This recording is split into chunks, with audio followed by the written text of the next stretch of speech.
자, 오늘 말씀은 히브리서 9장 말씀입니다. 히브리서 9장 1절에서부터 28절까지의 말씀의 내용이니까 여러분이 잘 또 보시고 꼭 잘 읽고 난 다음에 꼭 속회 예배에 참여하시기를 부탁을 드립니다. 자, 그러면 우리 기도 드리심으로 속회 예배 하나님 앞에 드리도록 하겠습니다. 기도하시겠습니다.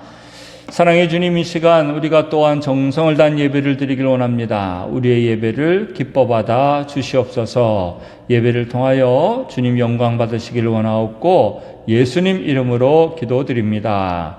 아멘. 네, 찬송가 287장입니다. 찬송가 287장입니다. 함께 찬송하시겠습니다. 287장입니다.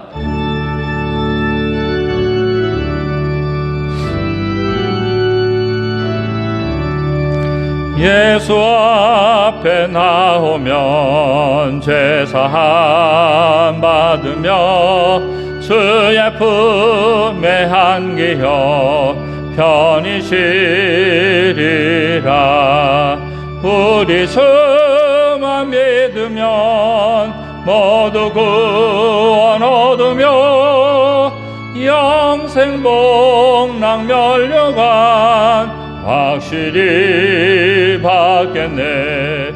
예수 앞에 나와서 은총을 받으며 마음의 기쁨 넘치어 감사하리라. 우리 주만 믿으면 모두 구원 얻으며 영생 복락 멸류관 확실히 받겠네. 예수 앞에 설 때에 흰 옷을 입으며 밝고 빛난 내 집에 길이 살리라.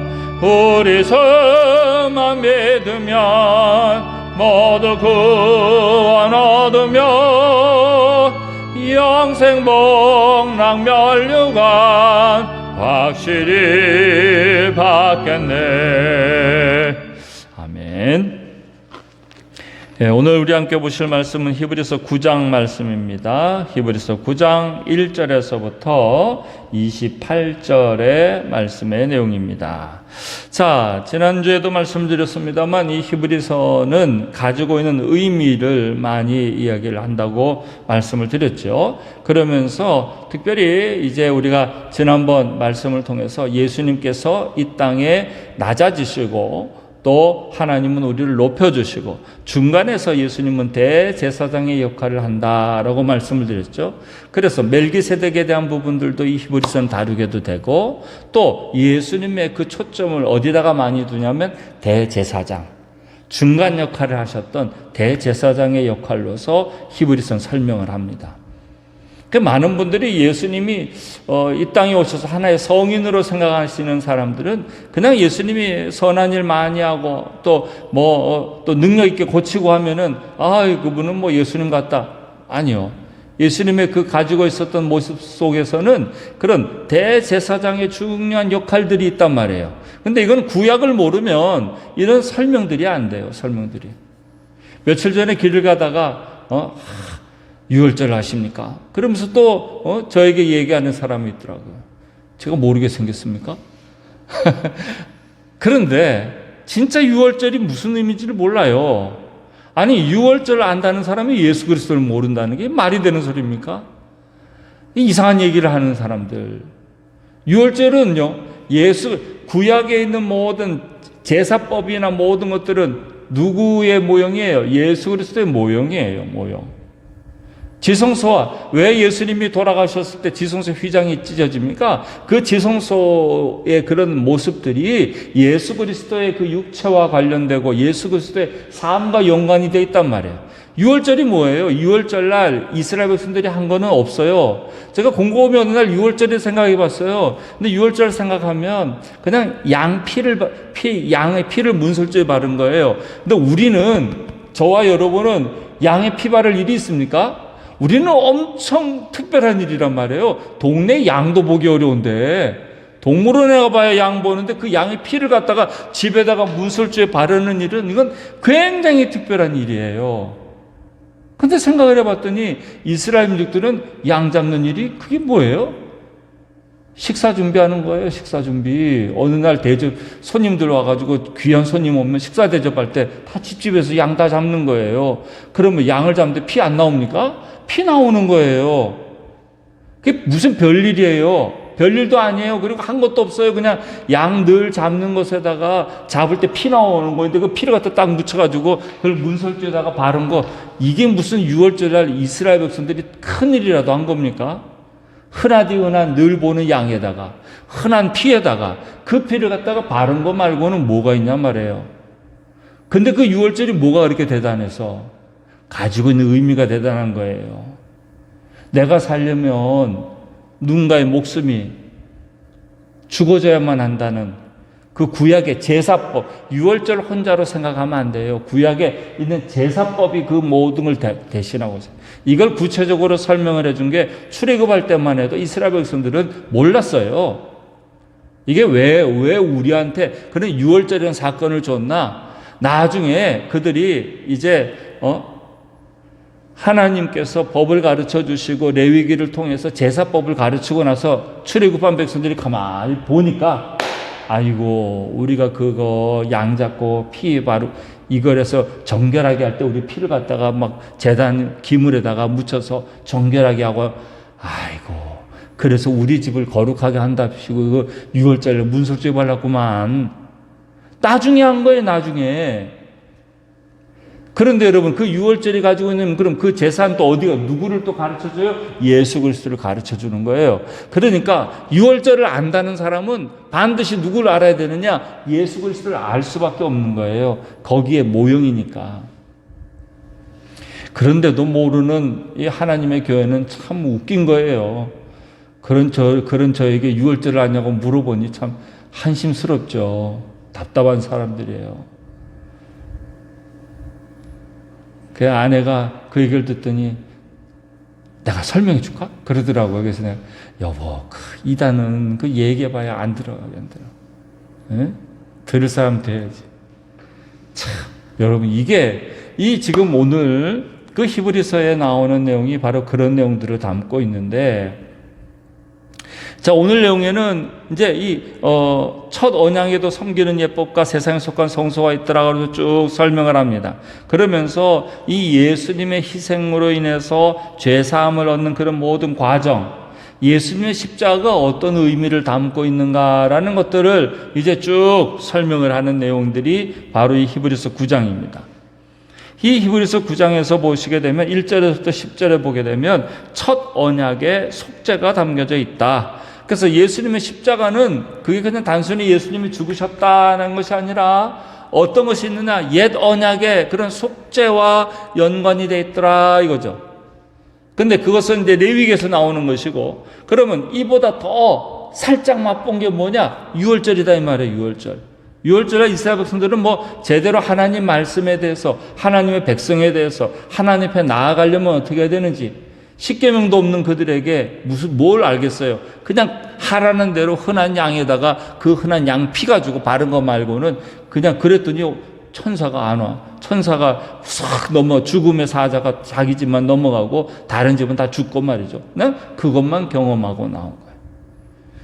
그러면서 이 하나님의 백성들한테 가르쳐 주는 거예요. 피로 인해서 사는 것을 말합니다. 그 죄를 씻는 속죄 제사가 뭔가? 이건 레위기 17장 11절에 보게 되면 생명이 피에 있으므로 피가 죄를 속하느니라. 레위기 17장을 보아서야 그때서야 우리 유월절 때 그때 출애굽할 때 그 피 발랐는데 왜 피 발랐는지 그 피가 생명을 살리는 피였구나. 그걸 나중에 한 거죠. 나중에 레위기 가서. 그래서 예수님의 십자가는 피로서 죄를 씻는 그런 첫 언약을 완성하는 그런 속죄의 십자가다. 속죄의 십자가. 예수님의 십자가를 보시면서 여러분이 아유, 예수님이 저 십자가에서 죽으셨대, 이거 생각하면 안 돼요. 우리는 그렇게 생각하는 것이 아니라 예수님이 약속을 이루시기 위해서 저기서 피를 흘리셨구나. 저 피가 나를 정결하게 하시려고 저기서 피를 흘리셨구나. 저와 여러분은 그렇게 십자가를 보는 겁니다. 그렇게. 이게 첫 번째 봐야 될 거고. 두 번째는요, 11절에서부터 22절에 보면 여기는 새로운 언약의 속죄가 담겨 있습니다. 왜 그랬을까요? 첫 번째 언약의 시대 때에는요, 속죄를 받을 때마다 제물을 들고 가서 피를 흘려야 했어요. 그런데 하나님께서 예수 그리스도를 통해서 새로운 언약의 길을 열어주셨습니다. 그것은 제사장은 말이죠. 그 전에 제사장은 남들이 가지고 오는 것, 그 제사 드리는 사람이 가지고 오는 것 가지고 죽여가지고 그걸 제사를 드렸어요. 근데 예수님은 어떤 제사장이에요? 스스로 자신이 죽어요. 스스로. 이게 달라진 거예요. 예수님이 다른 제사장하고 다른 것은 그 전에 제사장들은 다 제물을 가져다가 그걸 죽여가지고 그런 다음에 바쳤어요. 그런데 예수님은 제물이 아니라 예수님 스스로가 죽으시고 예수님 스스로가 제물이 되셔서 드린 그런 언약의 제물이 바로 예수님의 속죄의 방법이었어요. 그래서 예수님을 똑같은 제사장으로 보면 안 됩니다. 다른 제사장이에요, 예수님. 그래서 이 예수님, 제사장이면서도 제물이 된 사람, 그분이 예수님이에요. 그래서 이 예수님을 통해서 그 길을 열어주셨다. 유일한 길이에요, 유일한 길. 예수 그리스도 외에는 구원, 하나님 앞으로 나아갈 자가 없고 구원의 길은 예수 그리스도밖에 없는 거예요. 왜? 예수님이 제물이 되셨고 예수님이 그런 제사장이기 때문에. 그래서 저와 여러분은 이런 새로운 언약을 가지고 있다. 그래서 6월절에서는 양 잡는 거예요. 그래서 저는 지금도 그 하나님의 교회 궁금해요. 지금도 양 잡는지. 그럼 양을 안 잡으면 뭘 잡나요? 피가 살리는 일인데 누가 죽나? 안 되잖아요, 말이. 근데 그걸 지금 와가지고 양도 없는데 말이죠. 6월절을 아십니까? 그런 걸 물어보고 있으니 참, 제가 자세히 모르겠습니다만, 그걸 또 믿는 사람들이 더 웃긴 거죠. 있을 수도 없는 일이에요. 우리는 그런 6월절의 약속이 아니에요. 그건 죄 지을 때만 용서함 받는 그런 제사가 아니라 우리는 예수 그리스도를 통한 그런 제사다. 또 뭐가 있습니까? 예수님은 영원한 언약이에요. 영원한 언약. 한 번 하고 한 번 하지만 그 언약은 계속해서 그것이 새로운 언약입니다. 유일한 모든 사람을 살릴 수 있는 그런 속죄 방법이다라는 겁니다. 그래서 모든 사람의 죄를 다 씻어준다. 근데 씻어주는 방법은 뭐냐? 그 예수님의 피가 내 피입니다 라고 고백하는 사람에 한해서 그 피가 우리 속에 역사를 하는 거예요. 어떻게 하면 된다고요? 예수님의 그 피가, 흘리신 피가 바로 제 피입니다 라고 고백하는 사람. 내가 저 십자가에서 죽었습니다. 예수님이 나를 대신해서 죽었습니다. 그렇게 고백하는 사람은 그 피가 다 예수님이 흘리신 피가 내 피가 되는 거예요. 그래서 지금도 그 예수님의 피가 여기에 있는 사람들, 그 사람들이 구원받는 사람. 구원은 뭐냐? 예수님이 나를 대신해서 죽으셨습니다. 예수님이 그 십자가에서 흘린 피는 바로 내 피입니다. 내 피. 그렇게 알고 여기는 사람, 믿는 사람. 그것이 바로 구원받는 사람이고 그 사람에게 예수님에게 허락한 약속을 그 사람에게도 그대로 주신다는 거예요. 그래서 우리는 뭘 믿느냐? 그 예수님의 피가 바로 내 피임을 믿고 그리고 예수님의 그 살리심의 은혜가 나에게도 온 거예요. 그래서 피가 죄를 속하느니라. 참 얼마나 이게 중요한 일입니까? 그것이 예수님께서 우리에게 주신 새로운 영원한 언약입니다. 이게 23절부터 28절에 나와 있는 내용입니다. 그래서 그 후에 예수님으로 인해서 우리는 영원한 언약을 소유하게 되고 옛 언약이 아니라 새로운 언약, 또 새로운 언약 가운데서도 우리는 영원한 언약 속에 우리는 거하게 되는 겁니다. 그 얼마나 신납니까? 감사합니까?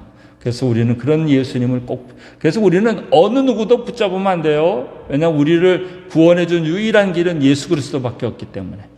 그래서 예수 그리스도를 딱 붙잡는 거예요. 예수님. 그래서 예수님만 붙잡을 때 우리의 구원의 길이 열린다라는 것입니다. 꼭 우리 속회원들 모두 누구 붙잡아야 돼요? 예수님. 유월절 붙잡으면 안 돼요. 네? 그런 거 아니에요. 우리는 온전히 완전한 약속, 새로운 약속을 주신 예수님을 붙잡고 살아가죠. 그런 저와 여러분, 우리 속회원들 되시기를 간절히 축원합니다. 기도드리시겠습니다. 사랑의 주님, 오늘도 우리에게 귀한 말씀으로 인도하여 주시고 특별히 예수 그리스도만이 우리의 영원한 언약 되심을 믿고 나아가는 우리 모든 속회원들 되게 하여 주시옵소서. 그래서 우리 속회원들 모두가 예수님의 십자가 사건을 붙잡고 구원의 그 기쁨과 또한 구원의 복된 자녀의 삶을 살게 하여 주시옵소서. 지금은 우리 주 예수 그리스도의 십자가의 은혜와 또한 하나님 아버지의 크고도 놀라우신 사랑과 성령님의 감화 감동 충만 역사하심이 날마다 그 구원의 기쁨과 감격 속에서 살기를 원하고 예수 그리스도의 영원한 언약만 붙잡고 살기를 원하는 모든 속회원들 삶 위에 함께하옵시기를 간절히 축원하옵나이다. 아멘.